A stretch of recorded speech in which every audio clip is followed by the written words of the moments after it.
啦！如果说大海是兰屿人的冰箱，那么芋头田呢，就是兰屿人的谷仓。我们随处可见芋头田耶，还有山羊，还有阳光跟海。耶！怎么不会动了？对，然后今天到这边的时候呢，就遇到很多很可爱的兰屿人，就是说，哇，他行李怎么那么少？要不要帮你？哇，真的很热情哎！而且他们人真的都很好，而且我们一路过来，他们就一直在跟我们打招呼，嗨。然后但今天是阴天，然后又下大雨，然后我们就觉得，天哪！我们看了那个天气预测，这个礼拜都是下雨的，都是阴天，所以刚一醒来，啊，出太阳了，赶快起床出门哦！本来还想说慵懒的，那就休息好了，今天就不拍了。第一次到兰屿，我对于兰屿的认知呢，雅美族、拼板船、地下屋。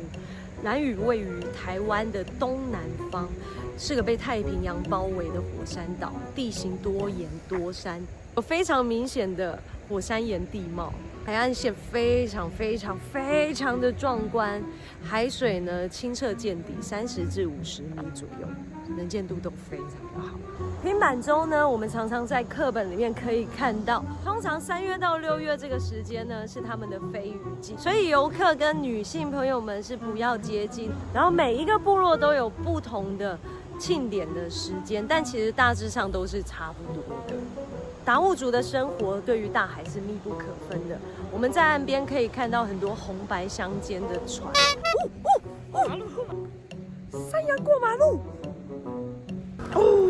太高了！期待明天的行程。现在到了野营部落，野营部落呢是兰屿保留最完整、最传统的地下屋。但其实每一个地方都还是有，但这边是保留最完整的。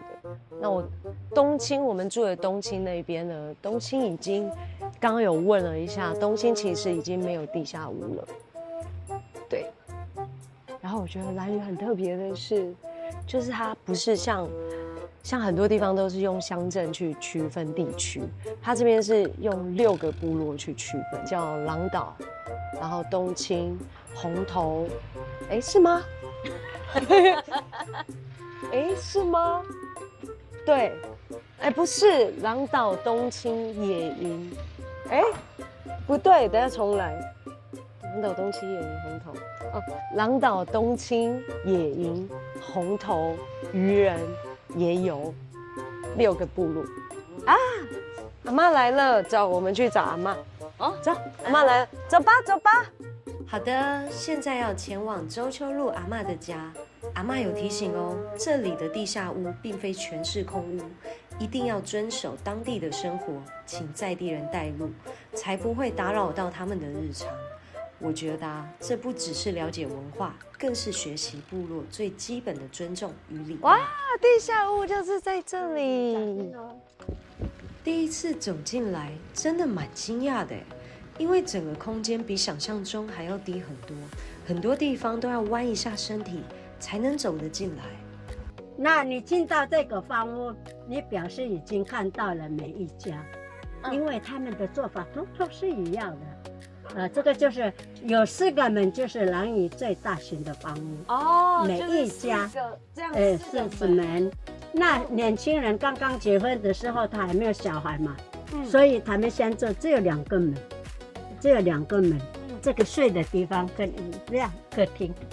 只有那样子而已这里的范围就是客厅，对，然后这里就是睡的地方，煮饭的呢就跟睡的地方一样这就是睡。等一下我们到里面，我还跟你解释。很有趣对，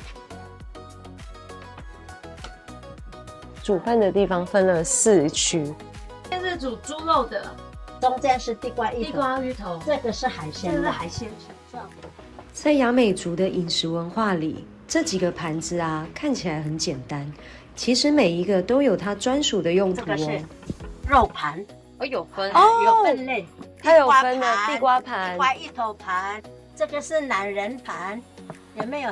有懒人，有这个是懒人盘，这是女人盘。哇，就连吃饭的盘子也分得很清楚。在这里，不同的食物都有属于它自己的位置。有些鱼是男人吃的，有些则是给女人的。阿嬷有说啊，像是飞鱼，通常还会在特定的地方处理。熏飞鱼还有天然的除湿效果哦。光是吃饭这件事，他们安排得如此讲究，而且不止吃饭有规矩，地下屋到处都是细节，都蕴含着深厚的传统文化。还有这个，你看这一排黑黑的猪牙，阿嬷说猪牙象征勇气，也代表一份祝福。在有些人家里啊，墙上还会挂着羊角，这里的每一件物件全是他们留存下来的生活记录。这个是婴儿床吗？对，哇，我还没有打开，你就猜得到是婴儿阿床。嬷说，以前婴儿床前都要挂上一把刀。那你知道为什么婴儿床前要挂一把刀吗？他们是要用来保护小宝宝用的。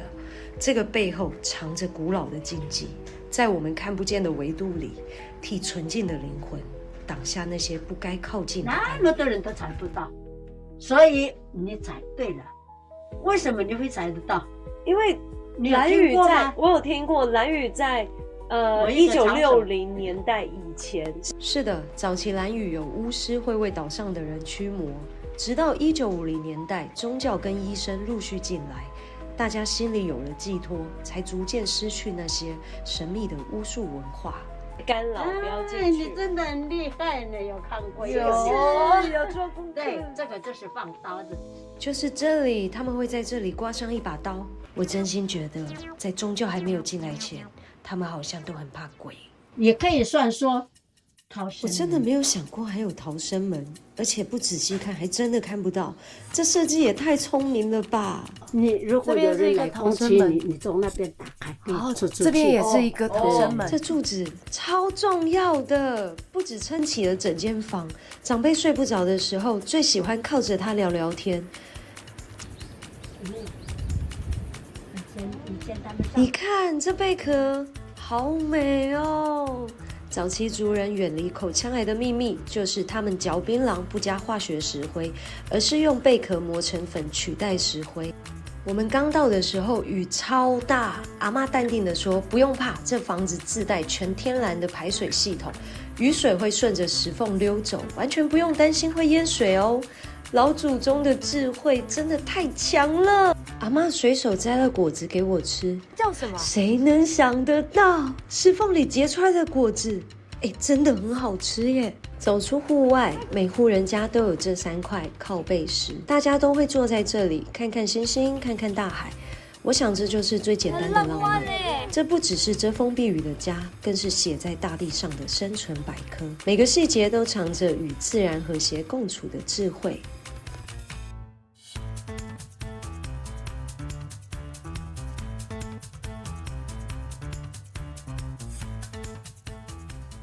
早安，今天是朝鱼季的日子。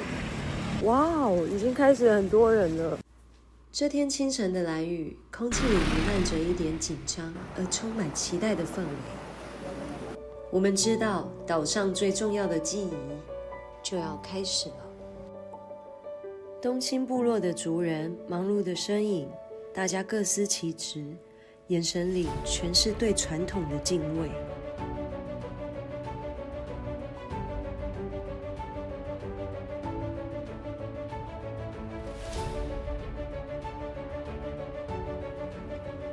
虽然今天风浪不小，但看着他们在波涛中缓缓滑行，那瞬间仿佛时间都静止了，只剩下人与大海最原始的对话。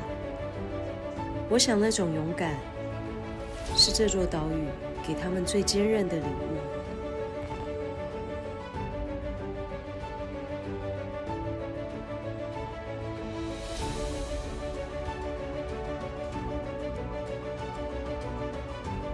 这个时候，大家戴起传统的银盔，提着升旗，走向海岸的另一边。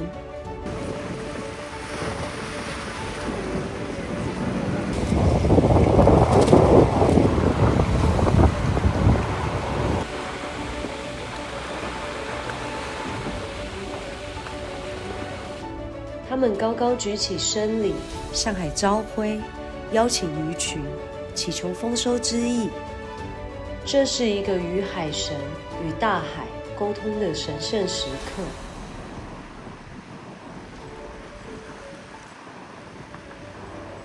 大多时候，现场都是安静庄严的。在灰冷的天海之际，所有繁杂的祈求都化作沉默的谦卑。那是一场与自然对等，不多拿一分的生命分寸。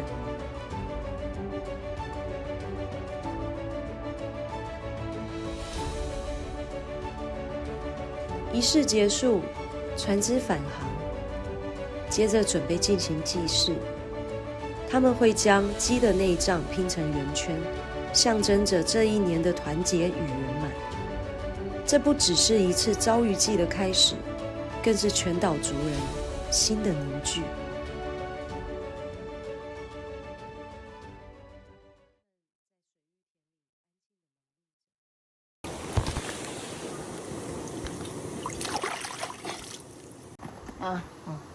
只要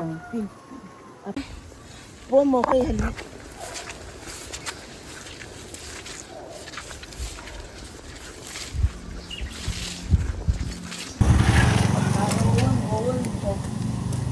有大人，家里。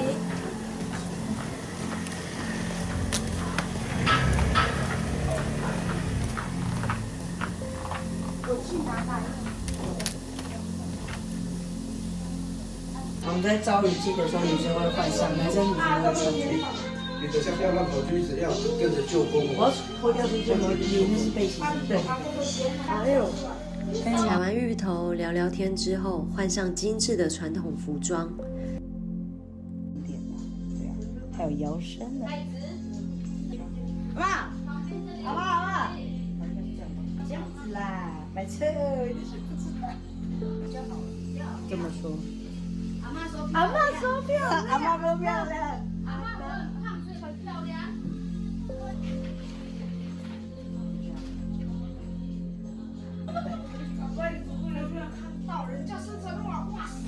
关你们什么事哦？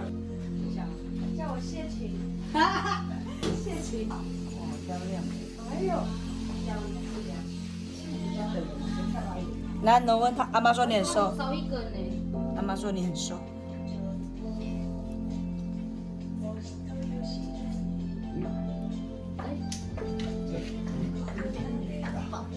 现在开始。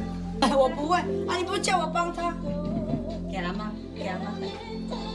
好可爱。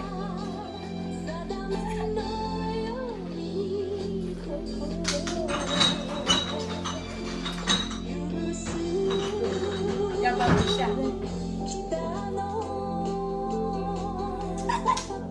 小飘，跟你一样漂亮吗？哇，谢谢阿妈，有漂亮吗？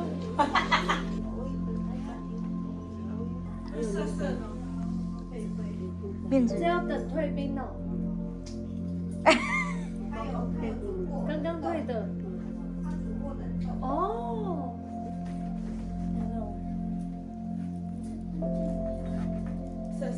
涩涩的。啊，这个是什么？老灯。老藤。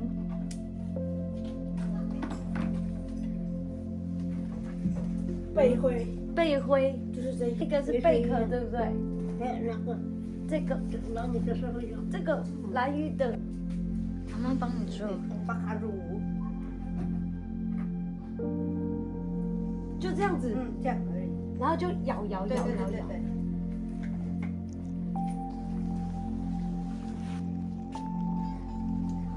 哈哈哈！要蹲下去。爸爸对我，没有到，摇久一点。妈，我们自己做那个，做的。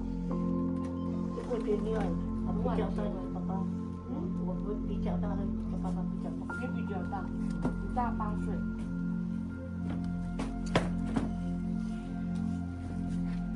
很古老，还要注料的吗？都当这边的。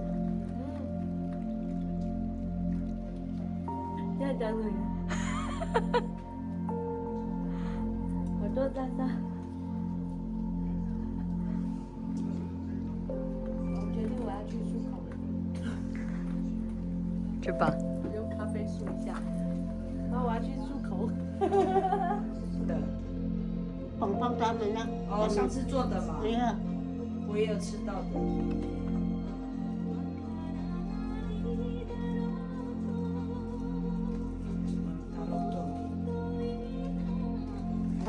你有爸爸在哪里？那个要等一下。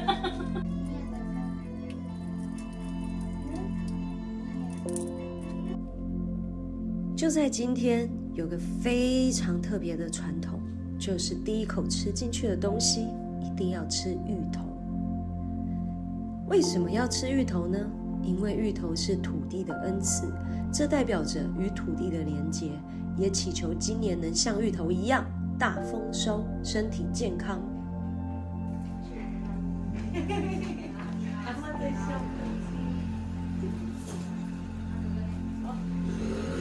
餐桌上用荷叶盖着的食物，没有复杂的烹调，就是最简单、最传统的味道。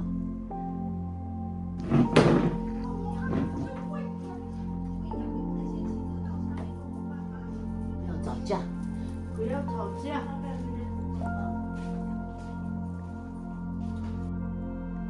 直接用手抓着吃，这是我吃过最简单，却也最丰盛的一餐。这一天，大家有一个绝对不能说的禁忌，就是不能道别。因为在飞鱼季的开始，我们希望的是飞鱼赶快来，而不是离开。大家只会互道祝福，因为再见这2个字对他们来说，像是请飞鱼不要来。今天我学到最美的一件事，就是不能道别，因为当我们不说再见，这份连接就永远不会断开，所有的美好都会再回来的。我都不知，你为什么不切那个？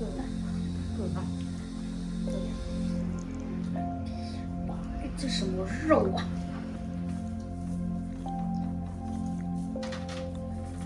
你吃饱了吗？这个吃不多了。山上的姑娘不会吃很多。台湾的姑娘吃很多。对。等下把它弄好，因为我怕那个把它盖起来，对不对？好，这个我们先盖这里。好。是要盖好。那个太小了。后面的。小时候，然后等下用那个报纸再盖一只，那个。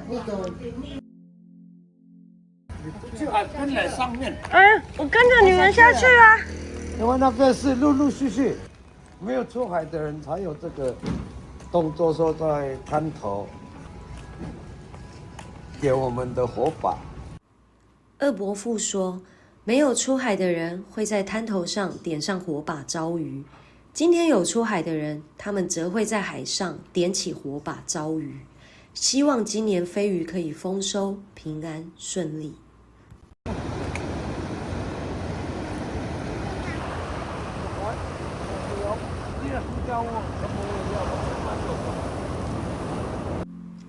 今天我看到的不只是招鱼的仪式，更是一个民族对大海的尊重，对土地的感恩，以及家人间最朴实的爱。招鱼祭不只是为了飞鱼的到来，更是为了传承那份与自然和谐共处的智慧。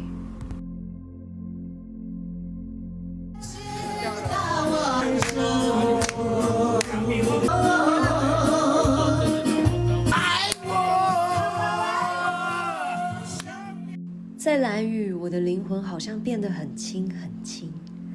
谢谢最热情的谢恩一家，谢谢你们无私的分享。因为有你们，兰屿的传统文化在我的眼里不再只是书上的文字，而是有温度的生活，有故事的传承。我常常在想，明天要做什么，明天要去哪里呢？结果想着想着就被兰屿的海风给吹散了。真的没有关系，不知道明天也没关系，因为此刻的我，心里装满了兰屿的所有。我喜欢这里的纯粹，喜欢这里的缓慢。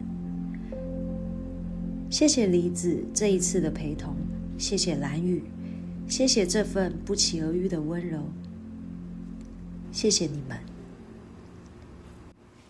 谢谢你们陪我一起走过这段兰屿的时光。如果这支影片也能给你们带来一点温柔的力量，那就是我分享这段旅程最大的意义了。想看更多我的旅游生活，记得订阅频道并开启小铃铛，跟我一起去探索更多未知的远方。明天要去哪里，我们到时候就知道了。拜拜。